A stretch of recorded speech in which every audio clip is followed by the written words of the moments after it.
Thanks. You guys ready? All right. So hi, my name's Sasha, and I'm from here. I'm actually more like here. I'm actually more like here. And on June 19th, we were asked to affect 1 billion people. That's a lot. So we listened to a lot of smart people and took lots of notes, and on June 24th, we were struck with a beautiful piece of symmetry. 1 billion people don't have access to clean, potable water. Meet Cesar. He's from here. Actually more like here. Actually more like here. He's part of the billion, but he's also a VIP. He's an exclusive member of this club. He's also a member of this club. And to put that into context, every time you use one of these, that's his daily water supply. He tends to get his water from these kind of guys, who steal it from this guy, and get some pretty good prices. So it's great. We know Cesar, and we know he needs water, so let's do that 1 billion times. Because we got lots of the blue stuff, right? I can't use most of it. And the stuff that we do use, we don't tend to use really well, and when we do use it, we don't really do it evenly, so that's a bit of a problem. But what's worse is we're running out. So in reality, we all may be out. Meet AJ. He's from here. Actually more like here. Actually more like here. He's also a VIP. And yep, member of this club as well. Yep, just now. So AJ got a new brother the other day, but he's blind. And so are 20 other children nearby. They think it's arsenic. Which got me thinking, what's in our water? So me and some friends went down to the wastewater treatment plant just in the local area, and we found a bunch of these floating in there. LA has got a lot of these. San Francisco has lots of these. It's true.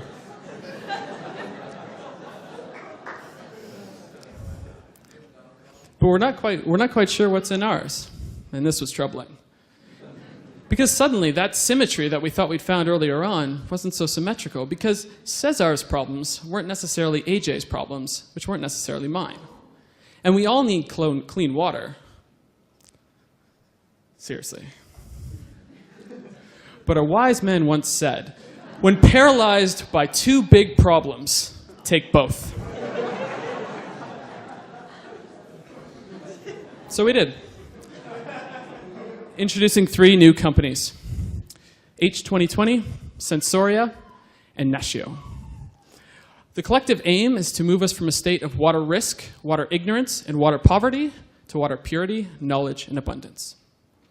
To take us from water risk to water purity, introducing Sensoria, a bio-enabled water solution that aims to detect and resolve major water contaminants. Back in the 1800s, in the coal mining days, they used to take these little birds down with them because of the risks associated with methane. Little bird would tweet when everything was good. No singing, not so good. Time to get out of the mine. So using this insight, we applied this to the biosensor market. The approach is primarily taking the pathways in your body and externalizing those into a sensor bed, so that all you need to do is take that sensor bed, dunk it in some water, and it'll tell you how that water is going to interact with various parts of your body. You see 5 black nodes pop up, you got some problems with your liver. You get some yellow ones pop up, something's interacting with your brain. It's a human-focused sensing solution, not a contaminant one. So it can help tell us not only what we know is in our water, but it also helps us understand what we don't know is in our water. And when we have that information and we apply it to a global information system, we can try to help those countries who don't necessarily have the legal power in which to legislate clean water. The long-term future for this is to try to get to us the state of having robotic and AI fish swimming in water and immediately sensing and remediating those pollutants. To help us move from water ignorance to water knowledge, introducing H2020, an intelligent web ecosystem that seeks to alleviate water poverty. 5 key problems and challenges that H2020 is looking to address.